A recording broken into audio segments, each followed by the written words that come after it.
Relationships are built on trust, and trust is not just the foundation. It's the glue that holds everything together. When that trust is tested, it feels like the whole structure of your life might crumble. But what happens when the person you trust most, the one you think you know inside and out, is hiding something from you? I never thought I'd be in that position. I always considered my relationship with my husband strong, open, honest, and full of love. But everything changed the day I found his secret diary. Now, before you jump to conclusions, I wasn't snooping. It wasn't like I was rummaging through his things looking for trouble. The diary simply showed up, and that's when everything I thought I knew about our life together was called into question. It's easy to assume that finding something like this means the worst, that maybe your partner doesn't trust you, or worse, that they've been hiding something major from you. And honestly, my first thought when I found the diary was, what else has he been hiding? In that moment, I felt a rush of emotions: fear, confusion, anger. But at the same time, there was a small part of me wondering, what if this wasn't as bad as I thought?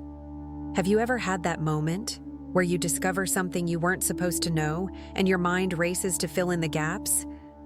I've heard stories where people found things like diaries, letters, or old photos and immediately thought the worst. But the reality is, those initial reactions often aren't the full story. So, here's the question. How do you handle it when you find something like that? When you stumble upon a secret, a part of your partner's life that's been hidden, and you don't know whether to feel betrayed or to understand? What should you do when you find something that could change everything? It's easy to let your emotions take over and assume the worst. I definitely did. But the more I sat with the discovery, the more I realized something that really surprised me. Not all secrets are meant to hurt us. Sometimes they're just parts of our partner's lives that they don't know how to share. And sometimes those secrets are opportunities for growth. The reality of relationships is that we can never know everything about another person. We don't know all their fears, all their struggles, or everything they've experienced. And while some things should absolutely be shared, there are also things that people hide because they don't know how to put them into words. And that's where the challenge lies. Understanding why someone keeps something hidden and what you can do with that information once it's revealed. If you're watching this and you're currently facing a similar situation, or even just wondering how you'd react if you ever found yourself in that position, I want you to know you're not alone. These kinds of discoveries are incredibly hard, but they don't have to tear you apart. There's a way to work through it, to process the emotions, communicate openly, and come out the other side even stronger. Now, I know this all sounds like a lot, and maybe you're thinking, I don't want to deal with secrets or hidden truths. I just want everything to be perfect. But let me tell you, relationships aren't perfect. They're messy, they're complicated, and sometimes they're full of surprises, both good and bad. But the key is, how do you handle those surprises? What do you do when life throws you a curveball, like finding your partner's secret diary? By the end of this video, I'll share with you exactly how I managed to process this discovery and turn it into an opportunity for growth. I'll show you the 3 steps that can help you handle these moments, and why you don't need to fear what's hidden. And trust me, if you're facing something like this right now, or just want to be prepared for what might come, you're in the right place. Because understanding how to approach these moments is what can transform your relationships and your life. The discovery. What's inside could change everything. In the first part, I introduced you to the shock and the initial rush of emotions I felt when I found my husband's secret diary. Trust me, I know it's a terrifying thing to stumble upon something unexpected like that. It's not just a physical discovery, but an emotional one. In an instant, your whole world feels different. You start asking yourself, what if I don't know this person as well as I thought? But here's the thing, what if the truth isn't as bad as it seems? What if this discovery could actually help your relationship, rather than hurt it? Now, I know you might be thinking, yeah, right. But stay with me for a second. Because after going through this experience, I realized something that really shifted my perspective. What was hidden inside that diary didn't just open up a whole new side of my husband, it opened up a whole new side of our relationship. And here's the truth. Sometimes, the things that scare us most hold the biggest lessons. In today's video, I'm going to share with you exactly what happened when I found that diary. And more importantly, I'm going to walk you through how to handle these situations when they come up in your life, so you don't spiral into self-doubt, anger, or fear. You'll learn 3 simple steps that will help you navigate the situation, no matter how shocking or hurtful the discovery might feel at first. These aren't magic tricks that erase pain, but practical steps that give you the tools you need to keep your cool and approach your partner, or anyone in your life, with empathy, clarity, and a sense of calm. Here's what I'll walk you through. Don't panic, take a step back. I'm going to be upfront with you. When I found that diary, I wanted to react immediately. My heart was racing and my mind was running wild. What if he's hiding something? What if he doesn't love me anymore? What if I can't trust him? But here's the thing I realized. The first step after finding something like that isn't reacting. It's taking a deep breath and stepping back. I know it sounds hard, but it's crucial. Don't let your emotions drive your next move. In this part, I'll explain how taking a pause can actually save you from making rash decisions.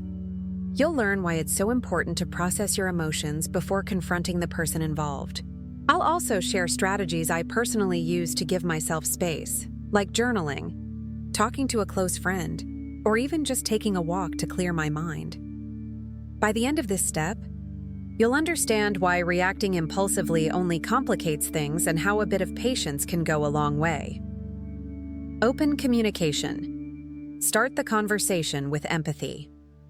Now, let's say you've had some time to process what you found. The next step is communication. This is where things can either go south or help you build a deeper connection. When I found the diary, the first thing I wanted to do was confront my husband. I wanted to throw it in his face and demand answers, but that wouldn't have solved anything. Instead, what I did was take a deep breath and approach the situation with a desire to understand rather than to accuse. You need to create a space where honesty is possible. In this section, I'll give you some real examples of how to start these difficult conversations without turning it into an interrogation. You'll learn the best ways to express your feelings without sounding accusatory, and how to invite your partner, or anyone involved, to open up about what they're feeling or thinking. This isn't about letting them off the hook. It's about fostering a space where they can speak honestly without fear of judgment. I'll also share insights on how to listen without jumping to conclusions. By the end of this step, you'll be equipped with specific ways to start these sensitive conversations with empathy, curiosity, and calm. Building trust, how to grow stronger. Together, finally, this brings us to the most important step, building trust. Once the truth comes out, whether it's a difficult secret, a mistake, or a hidden part of your partner's life, you have a choice. You can either allow this to create distance between you, or you can use it as an opportunity to build something stronger. When I found the diary, I had 2 choices. I could have let it tear us apart, or I could have chosen to let it be a learning experience. What I learned was this: vulnerability is the key to connection. When we can be open, honest, and vulnerable with each other, especially about the tough stuff, we create a deeper bond. In this part, I'll share with you how to turn painful moments into opportunities for growth. You'll understand how opening up about fears, insecurities, or past struggles can actually make your relationship stronger. I'll walk you through the process of rebuilding trust and how to create a deeper level of intimacy after a difficult moment like this. This matters to you. I know what you're probably thinking. This all sounds good in theory, but what if it's too late? What if the damage is already done? I get it. But here's the thing. Every relationship goes through challenges. What separates those that thrive from those that fall apart is the ability to face those challenges with honesty, patience, and understanding. It's about knowing that it's not the secret itself that will make or break you. It's how you deal with it. What I want to share with you today isn't just about how to handle one specific situation. It's about equipping you with the tools to handle any tough conversation that comes your way, whether it's a hidden part of your partner's life, a difficult truth, or something else entirely. you'll be prepared to handle it calmly, with empathy and respect. By the time we finish this video, you'll have a clear roadmap for navigating tough discoveries, learning from them, and using them to make your relationship stronger. You'll also understand how to avoid the common pitfalls that many of us fall into when dealing with tough truths, like jumping to conclusions or reacting out of fear. So, stick with me, because in the next section, we'll dive into the first crucial step: how to stay calm and not panic when you discover something unexpected. This might be the most important thing you can do when dealing with secrets. And I'll explain exactly how you can approach this challenge with the right mindset. The shock and confusion of finding a secret. When I first found my husband's secret diary, the last thing I expected was that it would cause me to question everything. You know that moment when you stumble across something you weren't supposed to see? It's a strange mix of excitement, fear, and confusion. In one blink, you go from being comfortable, believing you know someone well, to feeling like a stranger in your own relationship. I remember holding that diary in my hands, unsure of what I should do next. Part of me was telling myself, don't open it. Don't go any further. The other part, though, felt this undeniable need to know what was inside. It's human nature. When you think someone is keeping something from you, the curiosity eats at you. So I did what many of us would do. I opened it. The moment I read the first few words, my heart sank.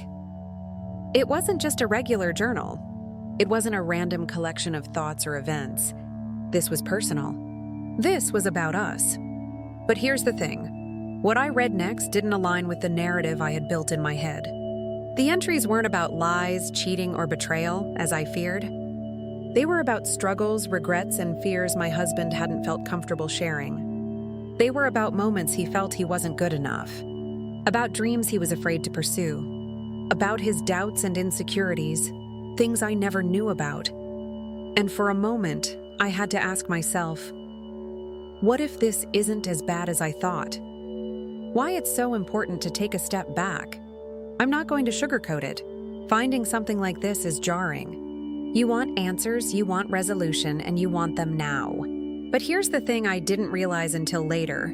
Jumping to conclusions doesn't solve anything. In fact, it only makes things worse. Think about it. In a situation where you find something that shakes your trust, your first instinct might be to react, maybe even to confront your partner immediately. You might be tempted to express your shock or your disappointment. But I want you to pause for a second and reflect on how that would go. Is a knee-jerk reaction going to help you understand what's really going on? Probably not. It might even make your partner feel cornered or defensive. What you need is to take a step back. This doesn't mean ignoring what you found, but it does mean giving yourself space to process it before jumping to any conclusions. What to do after the discovery. The importance of emotional control. When emotions are high, logic often takes a back seat. And that's normal. When you find something unexpected, your body goes into fight or flight mode. But this is exactly when you need to fight against your instincts and not make any rash decisions. So, the first step after a discovery like this is to get control of your emotions. It's not about suppressing how you feel. It's about understanding those emotions before reacting to them. In my case, after I found the diary, I had a moment where I was overwhelmed with anger. I felt betrayed. But I stopped myself and realized that I needed to process this before I acted. I gave myself the evening to think. I reflected on my feelings and the possibility that maybe, just maybe, this wasn't as terrible as it seemed. It might sound simple, but the truth is, giving yourself a break from that immediate emotional reaction is key. The first few minutes after a discovery can be the most volatile. And by stepping away, even if it's just for a few hours, you allow yourself the clarity to understand what you're truly feeling and what needs to be said. Don't let your mind wander too far. When we discover something that's hidden, our minds can start to create a whole narrative of what might be going on. This can be a dangerous thing. I started imagining worst-case scenarios. What if he had been hiding something major from me for years? What if I was just another chapter in his life that he was keeping secret? I ran through 100 possible explanations for why the diary existed, none of which were healthy or helpful. My mind was spinning, and yours might be too if you're dealing with something similar. That's why it's so important to take things step by step. Instead of jumping to conclusions, allow yourself to take a rational step back. Ask yourself, what does the diary actually say? What emotions does it evoke and why? Could there be a perfectly reasonable explanation for the contents? At this point, your job isn't to figure everything out immediately. Your goal is to slow down and process. Just because you find something doesn't mean you have to make a decision right away. What if it's not as bad as you think? This is where the magic happens. After I had taken a breath and let my mind slow down, I began to see the diary for what it was: an outlet. It wasn't a betrayal. It was an expression of things that my husband hadn't known how to share with me. The entries didn't outline some huge scandal. They weren't about lies. They were just thoughts, struggles, vulnerabilities, and honestly, I started to understand him in a way I hadn't before. You see, sometimes we're afraid of what we'll find, so we assume the worst. But not everything hidden is malicious. Sometimes, it's a sign that someone feels too vulnerable or too afraid to share something with you. Maybe your partner isn't ready to talk about something yet, or maybe they just don't know how. So, don't assume that everything you find is going to shatter the trust. Sometimes, it might just be an opportunity for deeper connection. Sometimes it's just a moment that needs a little more patience and understanding. Avoiding rash decisions and giving room to process. While it's natural to feel anger, frustration, or sadness when you discover a secret, you have to remember that how you respond is crucial. Reacting without thinking can lead to misunderstandings and regrets. Before I confronted my husband, I needed to make sure I wasn't approaching the situation out of anger. I knew I had to get control over my emotions first, because I didn't want to say something I'd regret or make him feel cornered or defensive. If I had exploded, I wouldn't have gotten the full picture of why he kept the diary in the first place. So I took time. And I advise you to do the same. If you discover a secret, don't let the pressure of that moment make you act out of instinct. Give yourself permission to sit with it, think about it, and process what it truly means. Conclusion. The discovery doesn't define the relationship. Finding something hidden doesn't have to be the end of the road for your relationship. It can actually be the beginning of something much deeper. You can't change the fact that you found the secret, but how you handle it can change everything. In the next section, we'll talk about how to approach the person involved. I'll give you real strategies for confronting your partner in a way that allows for real, meaningful communication. But for now, remember this: the discovery is just a moment. What matters is what you do after that moment. Take a deep breath, give yourself time to process, and know that there's a way through this if you approach it with patience and empathy. The power of honest communication. By now, you've taken a step back, processed your emotions, and thought about what you found. You've given yourself time to cool down, and you're beginning to see the situation in a more balanced light. Now it's time for the hardest part, talking about it. Confronting your partner.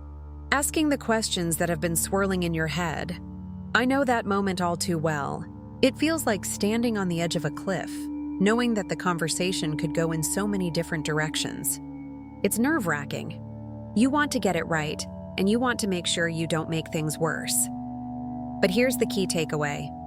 Approaching the conversation with empathy can turn a potentially awkward or even painful situation into a learning opportunity for both of you. I can't stress this enough. If you start from a place of understanding rather than accusation, the conversation will go so much smoother. When I first sat down with my husband, I was terrified. What would he say? Would he deny it?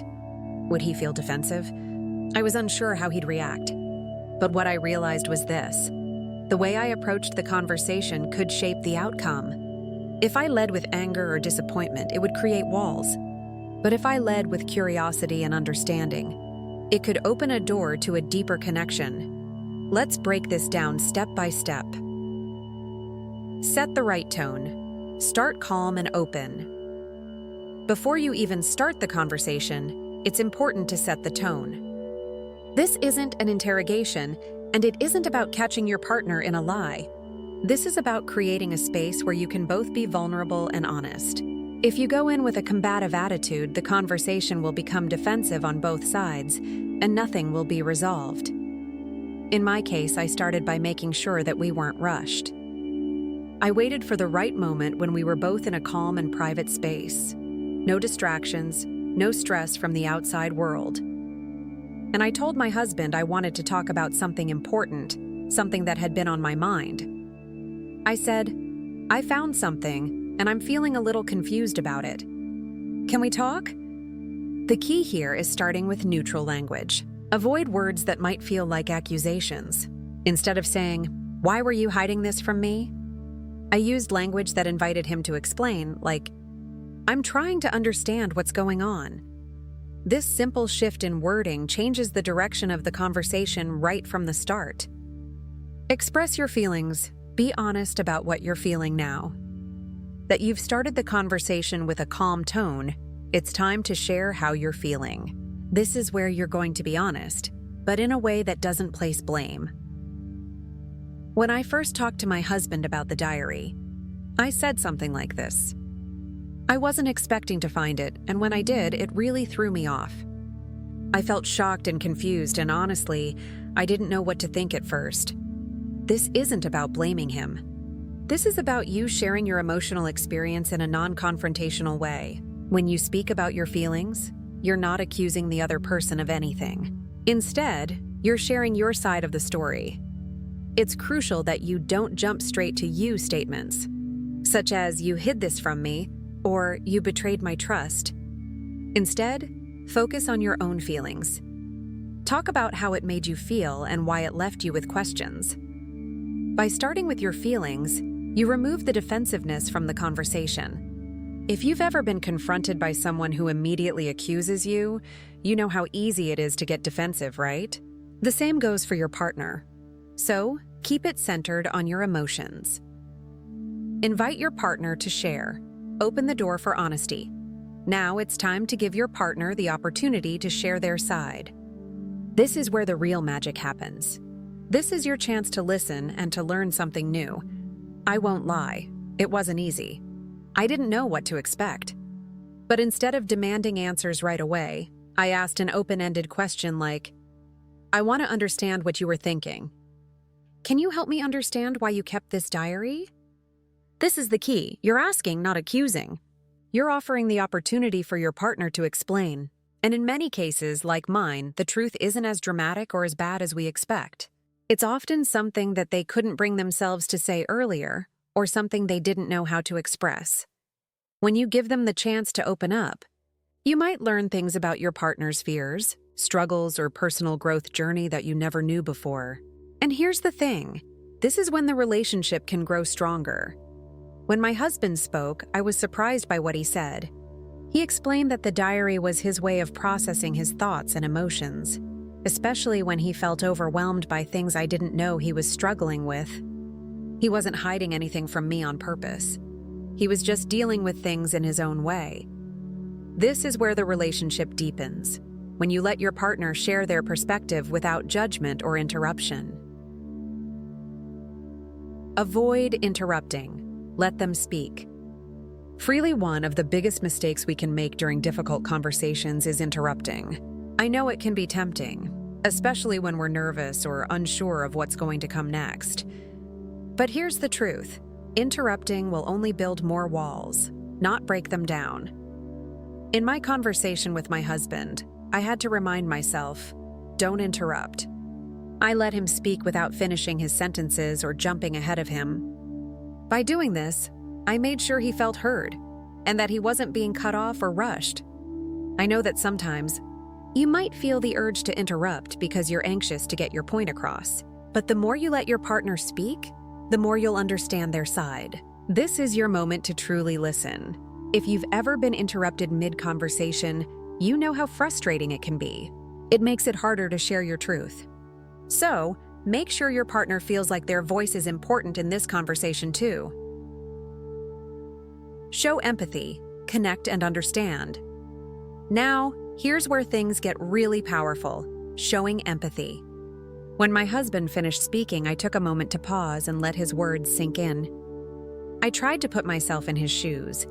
What would it be like to be so vulnerable, so unsure, that I couldn't even share my struggles with the person I love most?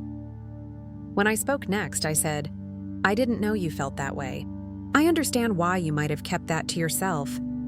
I wish I had known." By responding with empathy, I was validating his feelings and showing him that I understood his perspective. It wasn't about agreeing or disagreeing with everything he said. It was about connecting on a deeper level. Empathy in these conversations doesn't just help your partner open up more, it helps you understand the bigger picture. And it sets the foundation for trust to grow. Stay open to their response. Be willing to adjust your perceptions. Finally, after your partner shares, and you've expressed empathy and understanding, stay open to adjusting your own perspective. This is key. When I initially found the diary, I had a certain idea of what it meant. But after talking it through with my husband, I saw things in a different light. It wasn't about betrayal. It was about someone struggling to find the words to communicate their inner world. Sometimes, the truth is different from what we initially assume, and that's okay. The most important thing is being willing to adjust and grow based on what you learn in the conversation. Creating a safe space for communication. After that conversation, things felt different. Not in a bad way, but in a way that was healing. By approaching it with empathy, curiosity, and respect, we were able to connect on a deeper level than I'd anticipated. And let me tell you, honest communication is the foundation of any strong relationship. So, the next time you find yourself facing a tough conversation, whether it's about a secret or something else, remember this. Start with empathy. Keep your emotions in check. And above all, listen with an open heart.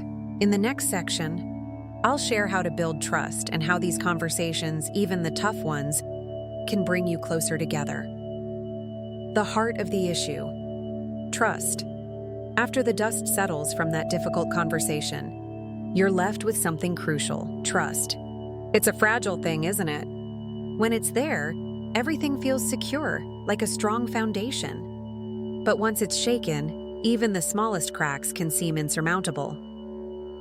When I found my husband's secret diary, the first thing I felt was betrayal. Even though he explained why he had kept it, and I understood his reasons, I still felt that initial sting. The diary wasn't just words. It was a symbol of something he had kept from me. And for me, that raised a question. Can I trust him again? It's a tough question. And if you've ever been in a situation where trust has been tested, you know how overwhelming it can be. But here's the thing that's important to understand. Trust can be rebuilt, but it takes time, effort, and patience. And it's not always an easy path. But I promise, if you're willing to walk through it together, you'll come out stronger on the other side. This isn't about fixing things overnight. It's about making consistent efforts, showing empathy, and allowing room for growth. Acknowledge the pain. Don't rush past. The first thing you need to do in the aftermath is to acknowledge the pain. It's easy to want to push past the discomfort and move on as quickly as possible. After all, nobody likes sitting in the awkwardness or pain of the moment. But if you skip this step, you're not allowing the healing process to begin. In my case, after the conversation, my husband and I didn't just go back to business as usual. It wasn't like flipping a switch and everything was fine. Instead, we took time to sit with the reality of what had happened. I remember saying, "I'm not okay right now, and that's okay. It's going to take me some time to fully process all of this." This wasn't about blaming him. It was just about acknowledging my feelings. I needed to allow myself to feel hurt before I could heal, and he needed to hear that I wasn't ready to just move past it. Sometimes we don't need to rush toward resolution. We need to sit with the discomfort long enough to truly understand it. If you're feeling hurt or betrayed, don't rush yourself to get over it. Give yourself the grace to experience the emotions that come with broken trust. It's a natural part of the healing process. Small, consistent actions to rebuild. Trust isn't rebuilt through grand gestures. It's rebuilt through small, consistent actions that show your partner they are committed to making things right. In my case, after the conversation, my husband made a conscious effort to be more transparent.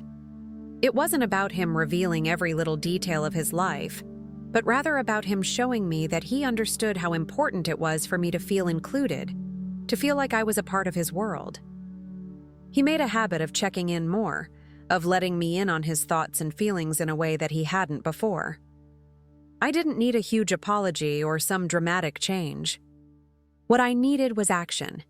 Action that demonstrated he was invested in rebuilding trust, one step at a time. So, what small actions can you take to rebuild trust in your own situation?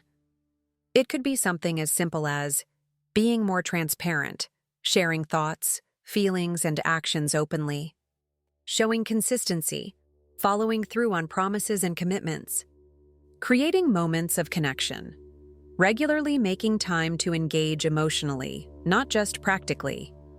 These small actions, repeated over time, are what make a real difference in rebuilding trust. They show your partner that you're serious about earning back their confidence.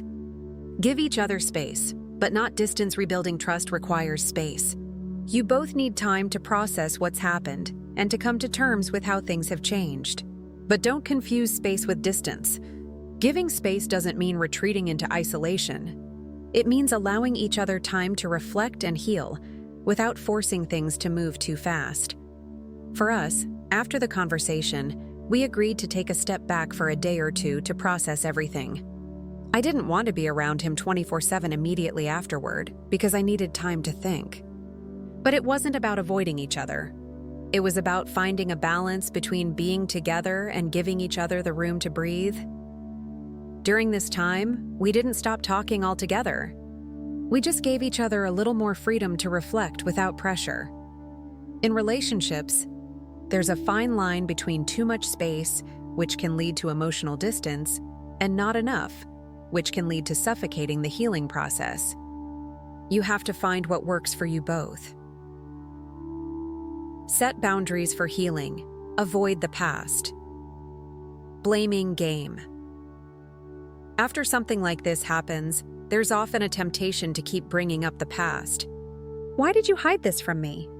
Why didn't you tell me earlier? It's completely natural to want answers, but living in the past doesn't move you forward. Instead of focusing on blame or digging up old wounds, focus on what you can do right now to move forward. In my situation, my husband and I made an agreement not to constantly revisit the past in every conversation. That doesn't mean we ignored it, but it meant we agreed not to keep bringing it up as a tool for punishing each other. We both had to make a conscious decision to stop bringing up the diary every time we disagreed about something or felt hurt. That was a boundary we set together, and it was important for healing. I get it. Sometimes the urge to revisit the past can feel overwhelming. But it's vital to protect your relationship from being stuck in a loop of past mistakes. Yes, the issue was significant, but healing only happens when you allow yourselves to stop replaying the same old conversations. Build new routines.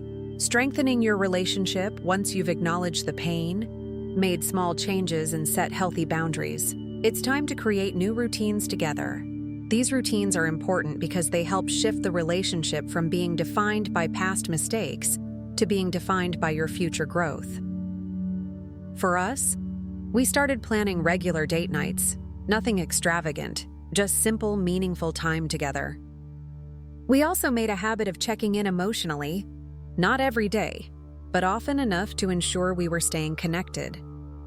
By focusing on the present and future, we stopped allowing the past to dominate our relationship.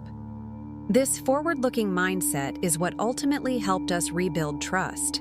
It reminded us both that the relationship was still worth fighting for, and that we were both committed to making it stronger.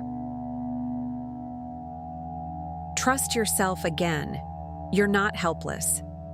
I know it's easy to feel powerless after trust is broken, but here's a truth you need to hold on to. You have the power to decide how this story plays out. You can choose to stay in a place of fear and doubt, or you can choose to move forward with confidence and resilience.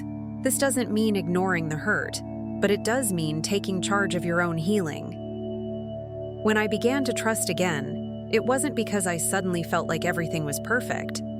It was because I made a choice. I chose to believe in us. I chose to believe that we could move past this and grow stronger. The road to rebuilding trust. Rebuilding trust takes time. It's a slow and steady process, but it's possible if both people are committed to it. It's about the small moments of honesty, the quiet changes in behavior, and the willingness to let go of the past and focus on what's ahead. If you're facing a situation where trust has been shaken, know that it's normal to feel hesitant, but you don't have to feel stuck. Start by acknowledging the hurt, taking small steps to rebuild, and being patient with the process. Trust doesn't come back overnight, but with consistent effort, it can grow stronger than before. In the next part, we'll look at how to build emotional intimacy after a trust issue and how to keep that connection strong over the long term. But for now, just remember, trust is earned, and it's earned through actions, not words. The importance of emotional intimacy after you've taken the time to rebuild trust. The next step in healing is strengthening emotional intimacy. This is the part that makes relationships thrive. When you and your partner truly see each other, you share not only your thoughts, but also your fears, hopes, and dreams. Emotional intimacy is the glue that holds a relationship together in both the best and worst of times. When trust is broken, emotional intimacy can take a hit. You might start feeling disconnected, unsure of whether you can be vulnerable with your partner anymore. You might even ask yourself, can we get back to what we once had? Let me be honest with you. Yes, you can. But it takes effort, patience, and a commitment to truly connect with each other in deeper, more meaningful ways. When I found my husband's secret diary, we both felt that emotional distance. I wanted to trust him again, but I also felt like a part of me had closed off. It was hard to open up the same way. But as we worked through rebuilding trust, we also made intentional efforts to reconnect emotionally. In this part, we'll talk about how to bring back that emotional closeness, slowly, steadily, and in a way that works for both of you. Because no relationship can thrive without this emotional connection, and once you nurture it, you'll realize just how powerful it can be. Prioritize vulnerability. Let yourself be seen if you've been hurt. It's easy to put up walls around your heart. You might feel like protecting yourself from further pain is the only way to stay safe. But the truth is, without vulnerability, emotional intimacy can't grow. I remember after the diary incident, I felt myself pulling away from my husband. I was scared that if I let my guard down, I'd be hurt again. But deep down, I knew that if we were ever going to move forward, I needed to show up as my true self, not just the guarded version of me. The first step in rebuilding emotional intimacy is allowing yourself to be vulnerable. It's not about blindly trusting again, it's about choosing to be open. For me, that meant letting my husband know when I felt insecure, or when I didn't know how to move forward. It wasn't easy, but it was necessary. Being vulnerable doesn't mean sharing everything all at once. It's about small moments where you allow your partner to see your true feelings. It might start with something simple like, I'm still processing everything and it feels overwhelming. But those little moments add up. The more you let your partner in, the easier it becomes to rebuild that emotional connection. Create new rituals of connection. Rebuilding the bond in the aftermath of a trust issue. Relationships can start to feel like routines rather than connections. But relationships aren't meant to run on autopilot. They need care, attention, and intentionality. When my husband and I began to heal, we worked hard to create new rituals that would help us reconnect emotionally. It wasn't just about fixing what was broken. It was about building something new, something even stronger. We started by setting aside time for each other. We made a commitment to have a weekly date night, where we left everything else behind and focused on each other. No distractions, no phones, just the two of us, talking, laughing, and reconnecting. You don't have to do anything extravagant. Small, everyday rituals are just as powerful. Whether it's sharing a cup of coffee in the morning, taking walks together, or simply talking about your day without any distractions, These rituals help bring you back together emotionally. They give you both something to look forward to and a chance to connect outside the pressures of daily life. Another ritual we added was the daily check-in. Every evening before bed, we would spend a few minutes asking each other how we were feeling, what had been tough, and what we were looking forward to.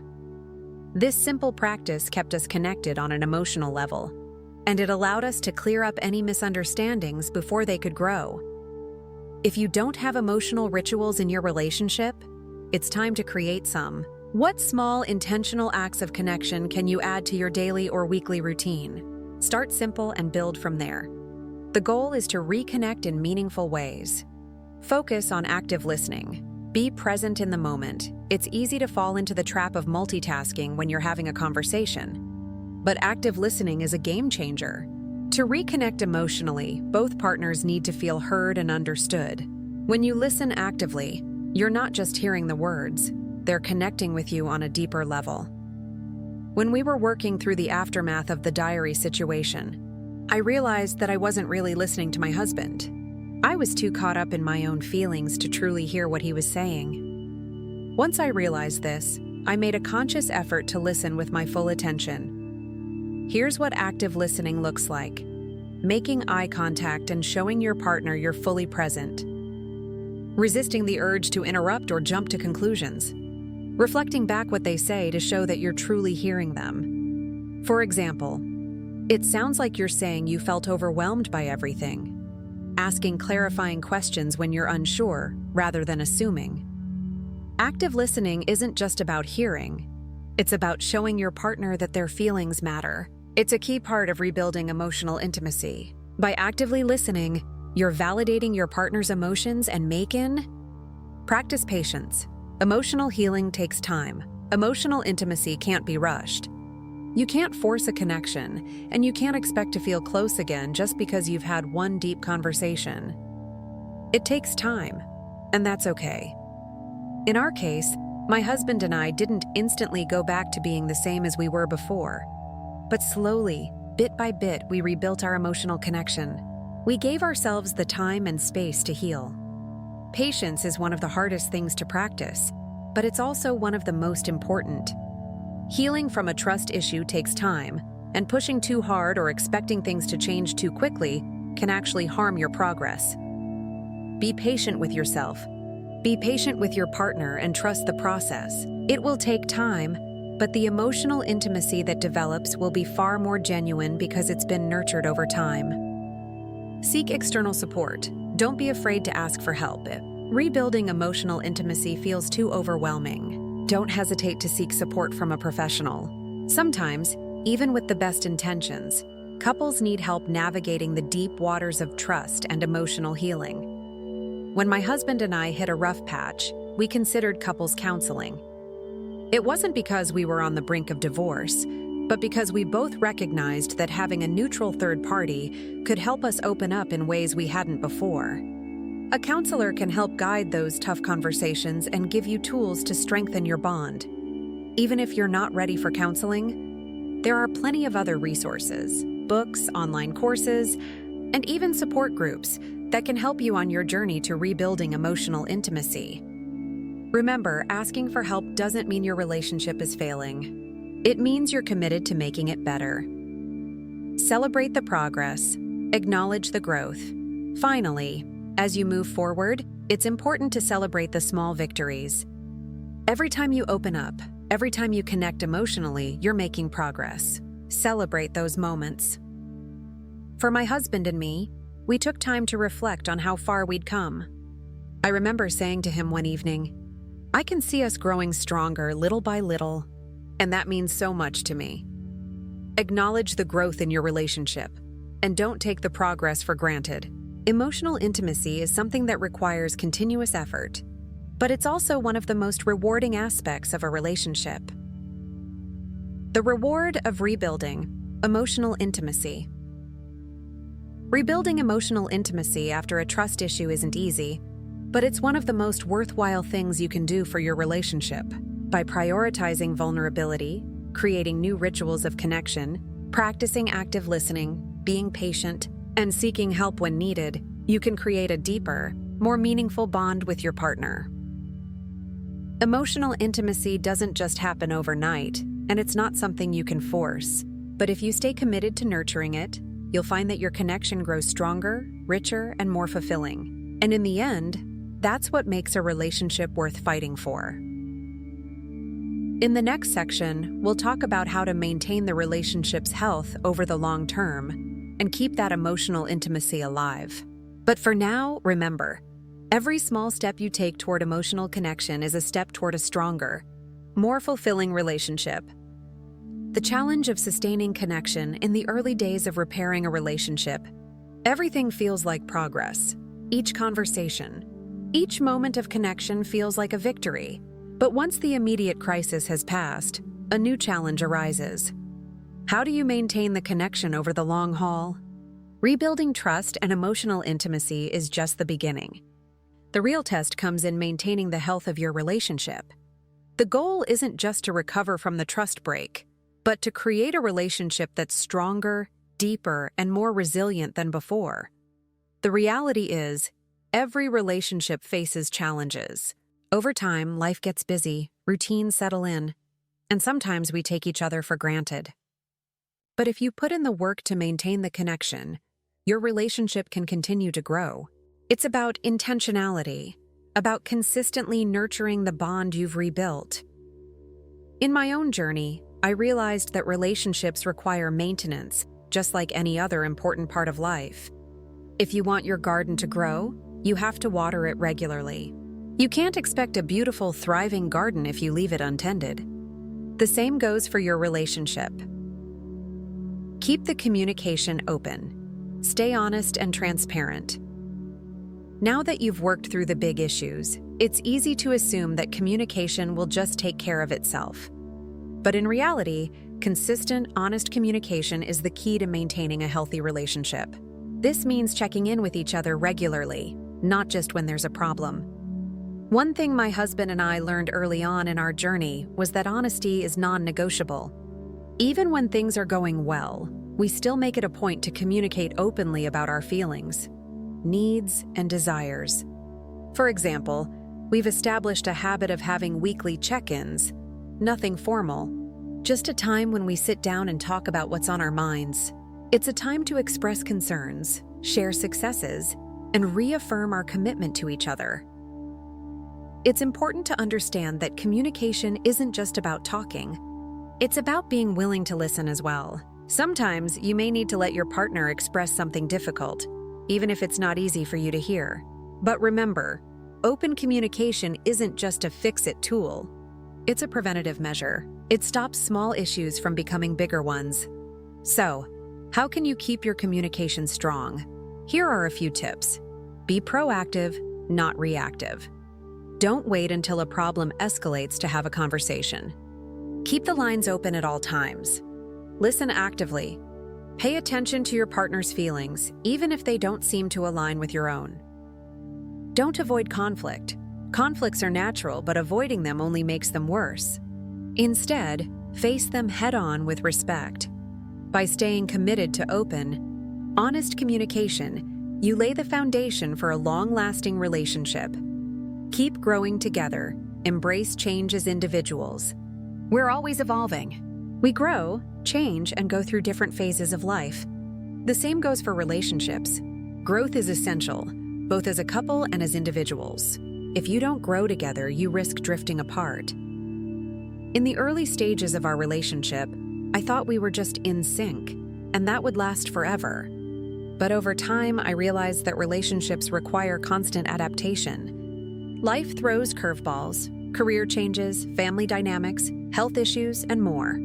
And if we didn't embrace these changes together, we might find ourselves feeling disconnected again. In our case, I saw my husband change in ways I hadn't expected. He started taking on more leadership in his career, and I found myself having to adjust to his evolving ambitions. Instead of fighting this change, I chose to embrace it, to grow alongside him.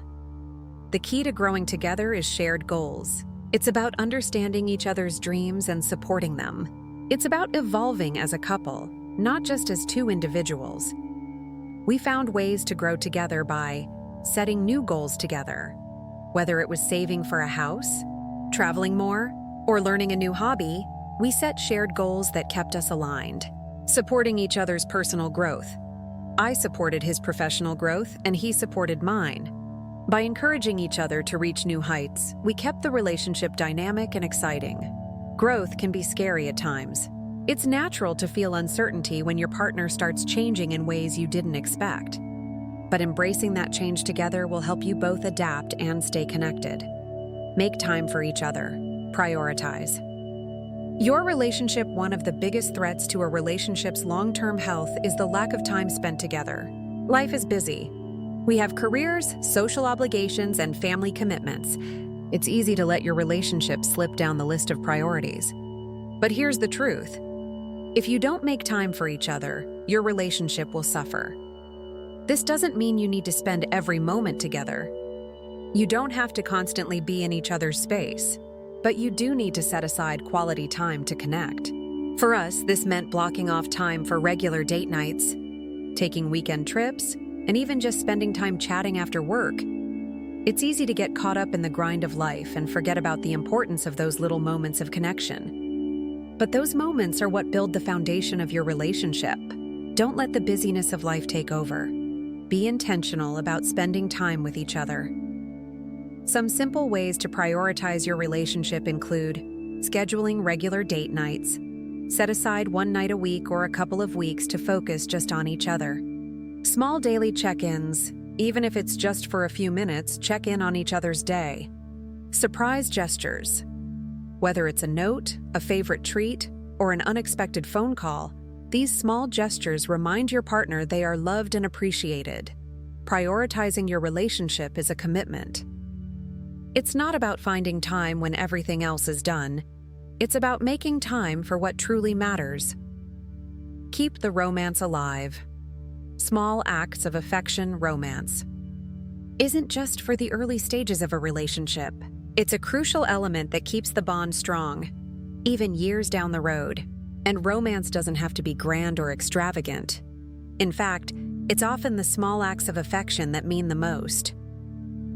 When we were rebuilding our connection, I realized that we hadn't been as affectionate with each other as we used to be.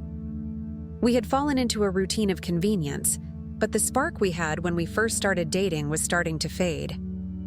We made a conscious effort to reignite the romance by doing small, thoughtful things for each other. For me, it was surprising him with his favorite dessert after a long day of work. For him, it was sending me sweet messages when he was away on business trips. Romance can also mean complimenting each other. Simple compliments go a long way in making your partner feel loved and appreciated. Physical touch. Whether it's holding hands, hugging, or simply sitting close, physical touch strengthens emotional intimacy. Planning surprises. It could be a surprise date, a thoughtful gift, or an unexpected compliment. These little surprises keep the relationship fresh. Romance is about nurturing the emotional and physical connection, and it's essential for long-term happiness. Don't let it fade. Keep the little moments of affection alive. Deal with conflict effectively. Don't let issues fester. Conflicts will arise. It's inevitable. But how you handle those conflicts makes all the difference. In a healthy relationship, conflicts don't have to be destructive. They can actually bring you closer together if handled correctly. When trust is rebuilt, the last thing you want is for old issues to resurface and threaten the progress you've made. That's why it's essential to deal with conflict in a healthy way. In our relationship, we learn to avoid the silent treatment or passive-aggressive behavior. Instead, we tackled conflicts head-on by addressing issues early. Don't wait until things boil over. If something's bothering you, speak up.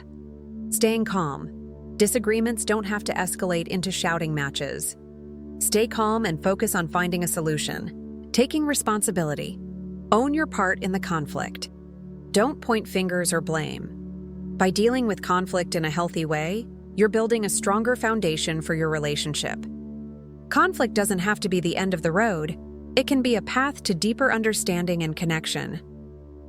Conclusion: the enduring commitment to a healthy relationship maintaining a healthy, thriving relationship is a lifelong commitment. It requires regular effort, constant communication, and the willingness to grow together. But the rewards are immeasurable. When you prioritize your relationship, when you nurture it, communicate openly, embrace change, and remain affectionate, you create a lasting bond that can weather any storm. In the end, relationships aren't just about surviving tough times. They're about thriving together through the good, the bad, and everything in between. As we continue our journey together, my husband and I are more connected than ever before.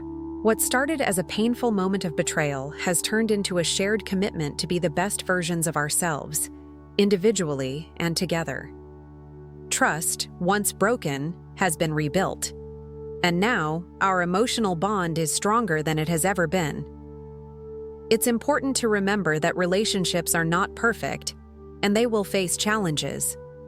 But with the right tools, patience, and willingness to grow, you can make it through anything. Your relationship can evolve, and it can thrive if both of you are dedicated to nurturing it. The power of commitment. Why it's worth it. We've covered a lot of ground, haven't we?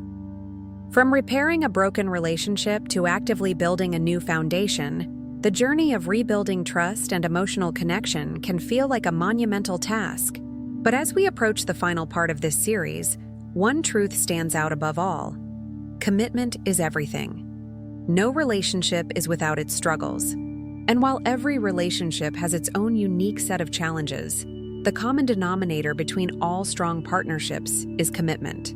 It's the quiet promise you make to each other, not just in the honeymoon phase, but especially in the messy, hard moments when everything feels overwhelming. Commitment means showing up, even when you don't feel like it. It means choosing your partner every day, and it means understanding that every relationship is a work in progress.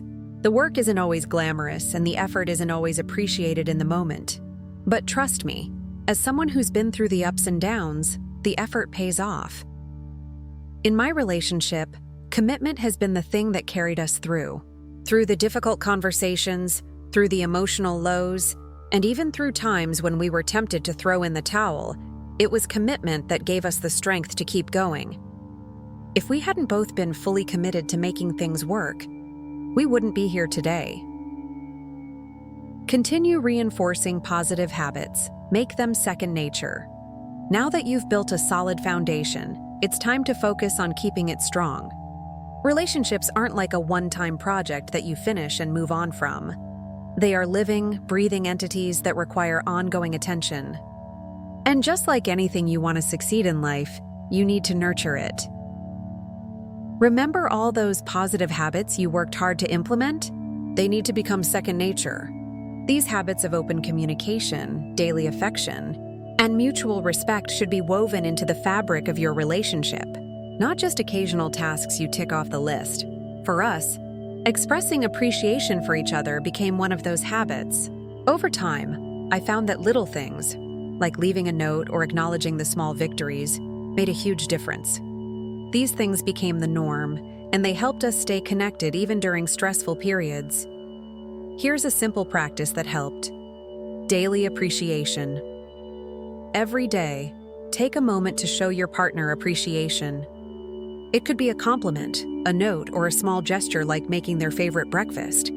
Affection as a routine. Make physical affection, even if it's just a hug or a kiss, part of your daily routine. It keeps that emotional connection strong. Check-in questions. Use questions like, "How was your day?" or "Is there anything you need to talk about?" to maintain an open dialogue and make communication a regular habit. These habits, while small, create a ripple effect that strengthens the relationship day by day. And when life gets difficult, they're the foundation that will carry you through. Respect each other's needs. The importance of space and independence. You've probably heard the saying, "Absence makes the heart grow fonder." Well, in a relationship, space doesn't mean distance, it means respect. It's vital to understand that even in the closest relationships, individuals need their own space to recharge, reflect, and grow. After rebuilding trust and growing closer, One of the challenges we faced was realizing that we both still had our own dreams, interests, and needs that weren't always aligned. I needed my own time to recharge, and my husband did too. At first, it felt uncomfortable, almost like we were pulling apart. But the reality is, space is not a threat. It's a necessary part of a healthy relationship. When we embraced the idea of giving each other space, it actually brought us closer together. By respecting each other's needs for time apart, we were able to reconnect on a deeper level when we came back together. This space gave us the opportunity to grow individually, and in doing so, we could bring more to the relationship. You don't have to be glued to each other every minute. Healthy relationships are a balance between togetherness and independence. Here are a few ways to respect each other's personal space while staying connected. Respect alone time. Whether it's a quiet evening alone or a solo trip, giving each other the room to breathe fosters a sense of independence and self-respect. Keep celebrating milestones. Acknowledge the wins in any long-term relationship. It's easy to focus on the problems. We tend to highlight the issues, the things that need improvement, and forget about the milestones. Celebrating those little wins is critical. When we were rebuilding, my husband and I made a point to celebrate the small victories. Whether it was our first anniversary after the trust was rebuilt, or even a month of solid communication, we marked the occasion. These celebrations were a reminder of how far we had come and what we were capable of. Sometimes, we get so caught up in the grind that we forget to appreciate the progress. Every small victory is a testament to your commitment and growth. So, how can you celebrate milestones in your own relationship? Mark anniversaries. Celebrate the anniversaries of important moments. The first day you decided to work through things. The first time you had a meaningful conversation. Or even the first big milestone after the repair. Create traditions. Create new traditions that honor your relationship. It could be something simple, like an annual trip to a special place, or a yearly celebration of us night. Reflect on progress. Take time to reflect on how far you've come. Write down what you've learned and how your relationship has evolved. These celebrations not only strengthen your bond, but also serve as a reminder of what's possible when both of you are committed to growing and healing. A relationship. Built on trust, communication, and love at the end of the day, the most important thing you can do to sustain a relationship is to keep choosing each other. Choose to communicate, choose to grow, and choose to love, even when it's hard. The journey of rebuilding and strengthening a relationship is not easy, but it is worth every effort. Through commitment, communication, and mutual respect, you can create a bond that is unbreakable, resilient, and full of love. The process may take time, and it will require effort, but the rewards, trust, happiness, and true partnership, are more than worth it. So, as you continue your own relationship journey, remember this: the work never truly ends, but that's a good thing. Because as long as you are both committed, the best is yet to come. Thanks to all of you.